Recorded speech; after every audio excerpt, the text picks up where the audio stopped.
My Father's Dragon, Chapter 3. My Father Finds the Island. My father hid in the hold for 6 days and nights. Twice he was nearly caught when the ship stopped to take on more cargo. But at last he heard a sailor say that the next port would be Cranberry, and that they'd be unloading the wheat there. My father knew that the sailors would send him home if they caught him. So he looked in his knapsack and took out a rubber band and the empty grain bag with the label saying Cranberry. At the last moment, my father got inside the bag, knapsack and all, folded the top of the bag inside, and put the rubber band around the top. He didn't look just exactly like the other bags, but it was the best he could do. Soon the sailors came to unload. They lowered the big net into the hold and began moving the bags of wheat. Suddenly, one sailor yelled, "Great Scott! This is the queerest bag of wheat I've ever seen. It's all lumpy like, but the label says it's to go to Cranberry." The other sailors looked at the bag too, and my father, who was in the bag, of course, tried even harder to look like a bag of wheat.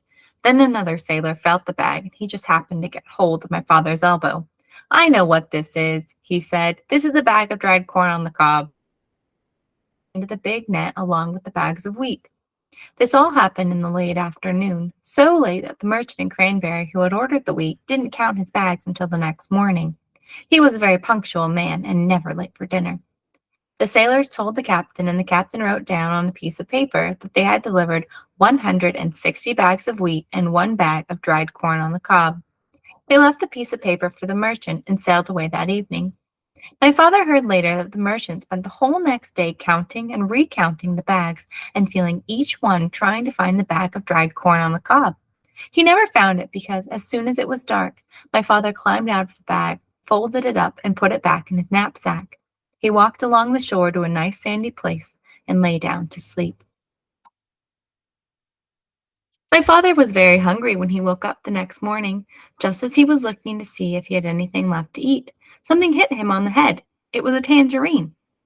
He had been sleeping right under a tree full of big, fat tangerines, and then he remembered that this was the island of Tangerina. Tangerine trees grew wild everywhere.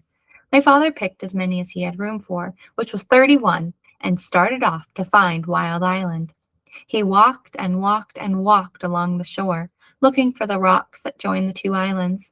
He walked all day, and once, when he met a fisherman and asked about Wild Island, the fisherman began to shake and couldn't talk for a long while. It scared him that much just thinking about it. Finally, he said, "Many people have tried to explore Wild Island, but not one has come back alive.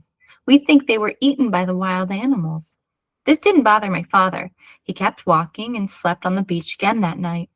It was beautifully clear the next day, and way down the shore my father could see a long line of rocks leading out into the ocean, and way, way out at the end he could just see a tiny patch of green. He quickly ate 7 tangerines and started down the beach.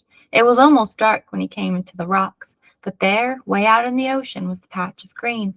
He sat down and rested a while, remembering that the cat had said, "If you can, go out to the island at night, because then the wild animals won't see you coming along the rocks, and you can hide when you get there." So my father picked 7 more tangerines, put on his black rubber boots, and waited for dark. It was a very black night, and my father could hardly see the rocks ahead of him. Sometimes they were quite high, and sometimes the waves almost covered them, and they were slippery and hard to walk on.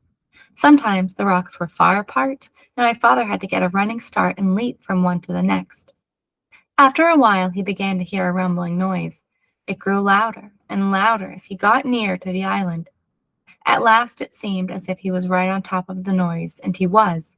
He had jumped from a rock onto the back of a small whale who was fast asleep and cuddled up between 2 rocks.